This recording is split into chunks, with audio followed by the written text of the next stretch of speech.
నేను చేస్తున్న పని ఇదేనమ్మా, ఆహారమే ఆరోగ్యం అని ఆ రహస్యాన్ని 20 ఏళ్ళుగా పాటిస్తున్నా. మరి హాస్పిటల్కి పోయే పని లేదు, మాత్రం తినే పని లేదు. ఒకసారి యాక్సిడెంట్ అయితే మటుకు ఒక 2 రోజులు హాస్పిటల్లో ఉన్నాను. మళ్ళీ ఆహారంతో నయం చేసుకున్నాను. ఈ క్రమంలో నేను స్కూల్ మళ్ళా పెట్టాను. రెండోసారి పెట్టినప్పుడు నిర్ణయం తీసుకున్నా, మంచి ఆరోగ్యాన్ని ఇద్దాము, యోగాతోటి మంచి ఆహార అలవాటుతోటి పిల్లలకి చదువుతో పాటు ఆరోగ్యం ఇద్దామని నిర్ణయించుకున్నాను. దీనికి సో ఇది కాస్త గుర్తుపెట్టుకున్నాం. అంతేగాని చదువు అనేది రావాలి, వస్తుంది కూడా, అందరికీ కూడా ఏ కొద్ది స్థాయిలో వస్తుంది. అయితే వాళ్ళని సరిగ్గా పెంచాల్సిన అవసరాన్ని పేరెంట్స్ గుర్తించాలా, టీచర్లు గుర్తించాలి. మేము ఈ విషయంలో మీ పిల్లలకి చేస్తారు అనుకుంటున్నాం. చాలా కోఆపరేటివ్ పిల్లలు. సార్ రెండు వచ్చేయమ్మా, మీ అమ్మని చూపించు, మీ నాన్నని చూపించు. ఎందుకంటే పిల్లలు ఇట్లాంటి బాబు కాస్త కోఆపరేషన్ ఉంటే అద్భుతాలు సాధించవచ్చు. మీ పిల్లలు ఉన్న చోట తెలియదు.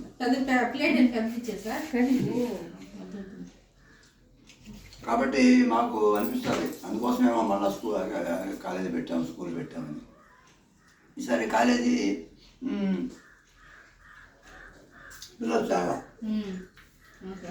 45 మందిలో ఎంతమంది రోజు వచ్చిందో తెలుసో వాళ్ళకి సవిషయం.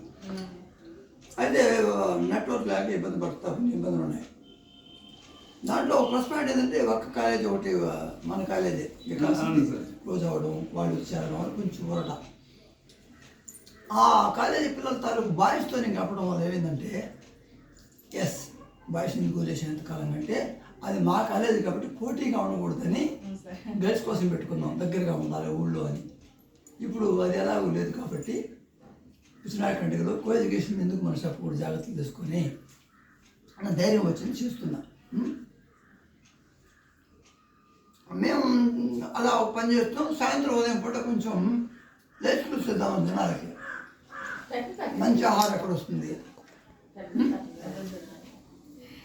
ఆరోగ్యం ఎలా వస్తుంది, యోగా నేర్పిస్తాను, మెడిటేషన్ నేర్పిస్తా. దాంట్లో మేము హాయిగా ఉన్నాం. యోగా అని అందరూ చెప్తారు మంచిదని, కానీ చేయరు.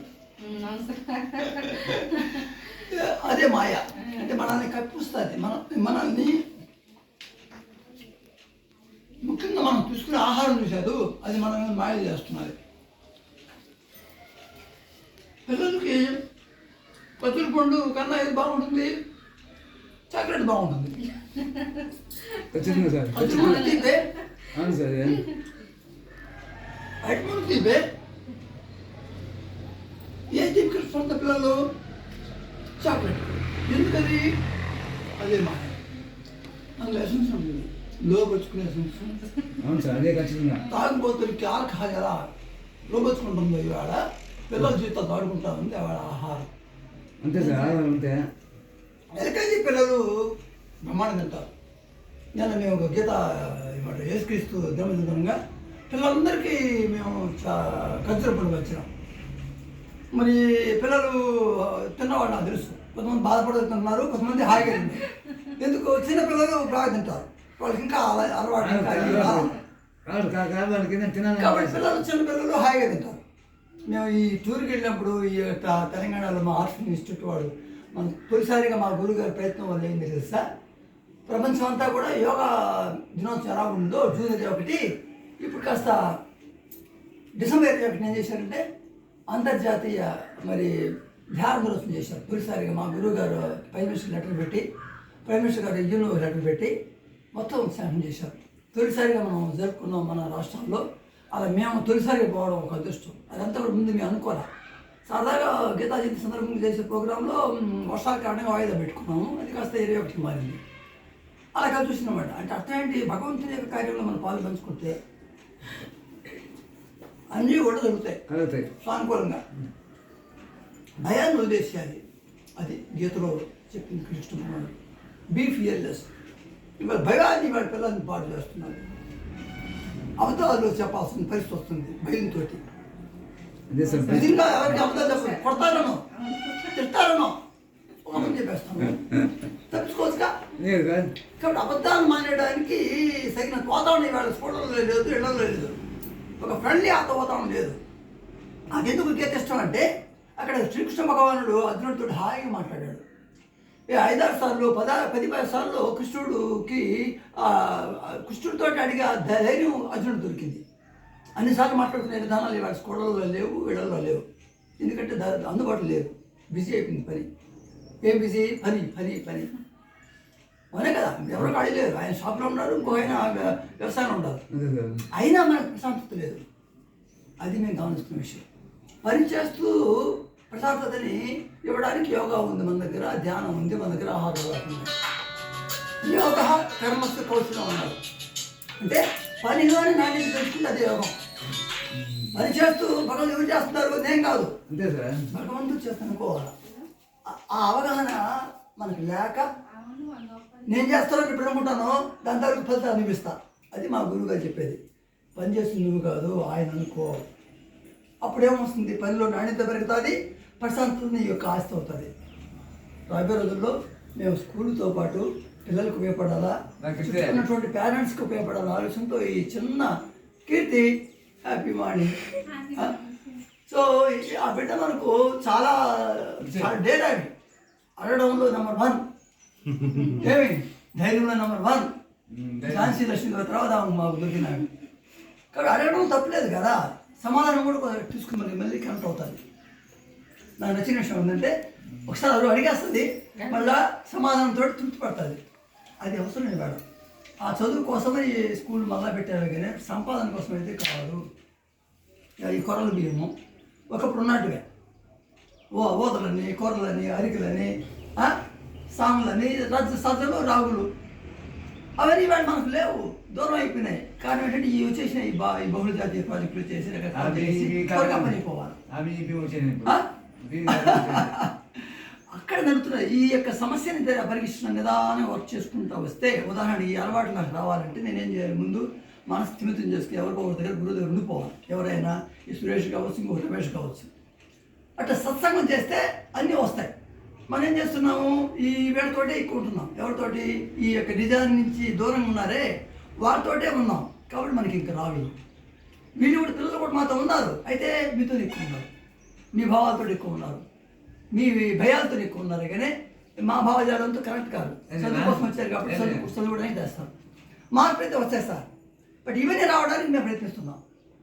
యోగా చేయడానికి, మెడిటేషన్ చేయడానికి.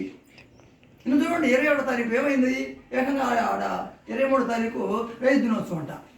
అది కలిసి వచ్చింది. తెరా ఇళ్ళ కైలోకి పోయినాం. పిల్లలకి అలవాట్లేదు, ఎండ అలవాట్లేదు, పని చేయడం అలవాట్లేదు, పని సంస్కృతి వాడు దాదాపు మిస్ అయి ఉండాలి. అలా భంగపోయి చెక్కీలు ఇస్తూ తలా ఒకటి నుంచి వస్తుందమ్మా చేయండి అప్పుడు కాసేపు రావడంతో ఏరారు. కానీ ఆశ్రమంలో ఇట్లాంటి లైఫ్ స్కిల్స్ ఇవ్వకుండా ఉట్టి చదువు మీద అంటే నాకు చాలా బాధ వస్తుంది. అప్పుడప్పుడు పిల్లలు కాస్త శుభ్రంగా ఓడస్తారు. ఎస్, అవసరం. అంటే మాకు ఆయాలు లేరని కాదు, ఆ అలవాటు రాకపోతే ఈ స్కూల్ దండగా పని సంస్కృతి ఏదైనా కావచ్చు. అమ్మకి హెల్ప్ చేయడము, అమ్మలకి హెల్ప్ చేయడము ఇవాళ దాదాపు మిస్ అవుతుంది. అవునా కదా బాబు? ముఖ్యంగా సెల్ ఫోన్ వచ్చిన తర్వాత రైటర్నా అవి తప్పుడు నేను సెట్ చేసుకుంటానండి. ఇప్పుడు మీరు వచ్చినప్పుడు టీవీ చూస్తున్న ఆనందం వేసింది. సెల్ ఫోన్ నాకు చాలా మేలు. అది ఆ కల్చరు మంచిది, కొనసాగిద్దాం. సెల్ ఫోన్ మీద ఎత్తుకెళ్తాం మంచిగా. సెల్ ఫోన్ ఇంటికోండి, టైం పాస్ అనేది ఒక సెల్ ఫోన్ వాడచ్చండి. సబ్జెక్ట్ నేర్చుకోవచ్చు, డౌట్స్ వెరిఫికేషన్ నేర్చుకోవచ్చు. ఏం బాబు సమాచారం దగ్గర సెల్ ఫోన్లో అది కత్తి 2 పక్కల అప్పుతుంది దానికి. కూరగాయలు కోసుకోవచ్చు, అదే కృష్ణ వేరే కూడా కోసుకోవచ్చు. సమస్య దాన్ని జాగ్రత్తగా వాడుకోవడానికి వీలుగా. అమ్మ నేను ఏం చెప్తున్న పిల్లలకి, సెల్ ఫోన్ని వాడుతున్నప్పుడు నేను ఇలా ఇది చూస్తానమ్మా అని చెప్పి వాడంటాను పిల్లలకి. కమిట్టం అండి. ఇప్పుడైతే అమ్మకి నాకు మాట ఇస్తావు, నిలబడతావు. అమ్మకి నాకు దూరం అయితే ఏమవుతావు, నువ్వు దెబ్బతింటావు. అమ్మా నాయనని దూరమైన వాళ్ళు, టీచర్లను దూరమైన వాళ్ళు ఫలితాలు సాధించలేని విషయం స్పష్టంగా పదే చెప్తుంటాం మా ప్రేయర్లో కానివ్వండి, సందర్భంలో. Good parent plus special disease కూడా బెస్ట్ స్టూడెంట్. టీచర్ లేకుండా, పేరెంట్ లేకుండా ఇవాళ పిల్లకాయలు తయారవ్వాలనుకోవడం పొరపాటు, భ్రమ. ఇది నడుస్తుంది. టీచర్ అంటే సరిగ్గా ఉండాలి ఆయన. దానికోసం కూడా మేము ప్రయత్నిస్తున్నాం. మేము వాళ్ళకి వాళ్ళని మెడిటేషన్ చేయమంటున్నాం. టీచర్లు కట్టుకుంటే ఇది కాస్త ఆలోచన చేసి ముందు మాకు ప్రకారం కావాలి. నెక్స్ట్ ఇయర్కి బాయ్స్ కావాలి, గర్ల్స్ కావాలి. బాయ్స్కి తల్లిగా ఒక క్యాంపస్ పెట్టేస్తాం. అనుకున్నది వాళ్ళకి యోగా ఒక మనిషిని పెడుతుంది. ఈ లోపల నేను తెలియజేస్తున్నాను. నేను మా కాలేజీలో స్టాఫ్ రెడీ చేస్తున్నాను. యోగా చేసేటట్టుగా, మెడిటేషన్ చేసేటట్టుగా, ఆహార అలవాటు మారేట్టుగా. ఎస్, శాకాహారమే మంచి ఆహారం, మాంసాహారం కాదు. అంత కరెక్ట్గా ఇది అడగం. ఏ స్కూల్లో చెప్తారు, ఏ హాస్పిటల్లో చెప్పరు. ఒళ్ళు బాగినాక మాంసాహారం తినమని. మనం అలవాటు దాన్ని. అయ్యా నాకు వద్దంటే అది మంచి పని చేసావు, అది మానేసి అంటారు. గుడికి పోవాలంటే అలవా చేస్తారండి? లేదు. మరి అది గొప్ప ఆహారమా? చెప్పండి మీరు. ఎక్కడో మొదలైపోయింది అలవాట్లు. మనం తప్పకుండా దాన్ని అయినా వారంలో వాడుతున్నారు సార్ ఆ లెక్కలు ఇప్పుడు మాంసాహారం పిల్లలకి, కరుంత్రాలకి. అయ్యో చిన్న పని కదా. నేను పోవడం మానేసా. అవి ఉంటే పదొచ్చు అంటే అర్థమేంటి? ఎక్కడో సరే మొదలవాలి. మా ఊళ్ళో చెప్పకపోతే తప్పు చేసి అవుతాం మేము. మేము గీత చదివేవాడు, యోగా చేసేవాడు, మా గురువు గారి పుణ్యమని మెడిటేషన్ చేసేవాడు, పిల్లలు పాఠాలు చెప్పేవాడు. డబ్బు కోసం కక్కుతుపోతే ఎట్లా? మీ మధ్య బ్రాహ్మణుని కోరుతున్నా, బ్రాహ్మణ స్వాముల్ని దయచేసి చెప్పండి అక్కడ వాళ్ళకి కర్మంతరాలప్పుడు మటన్ చికెన్ వద్దని చెప్పని అడుగుతున్నా. ఎందుకంటే మీకు తెలియదు కదా, మీకు ధైర్యంగా లేదు. ఎవరో చేశారంట, తప్పదు, మనం ఎలా రాత్రిపూట ఎలాగో మటన్ చికెన్ పెట్టాలా, అది మధ్యాహ్నం పెట్టేద్దాము. సార్ మాకైతే పెళ్ళికే పెడతాం సార్. అది మాకు ఆనవాయితం. అంటే మాకు గంగమ్మ అని ఉంది దేవుడు. ఆ అమ్మకి పొట్టేలు నరికిదా మేము పెళ్లి చేస్తాం. అదే ఇక్కడ మొదలైపోయింది. ఇక్కడ నేను తప్పట్ను. గతంలో మనం అక్కడ బందీలిపోయినాం, బయటపడాలి.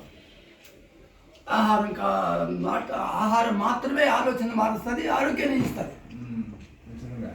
మేము పురుగు చూస్తున్నాం. రూపాయి ఖర్చు లేదు. వెళ్ళాను టూర్కి. మరి నేను పూట తింటే సాల్లా కన్నాం. అంత శక్తి పరిగెత్తమంటుంది. పొలాలు కానీ, సామాన్లు కానీ, ఊదలు కానీ, ఖర్జూర పండు కానివ్వండి, విత్తనాలు కానివ్వండి, కొబ్బరి కానివ్వండి. నేను మధ్యాహ్నం దిగేశాను.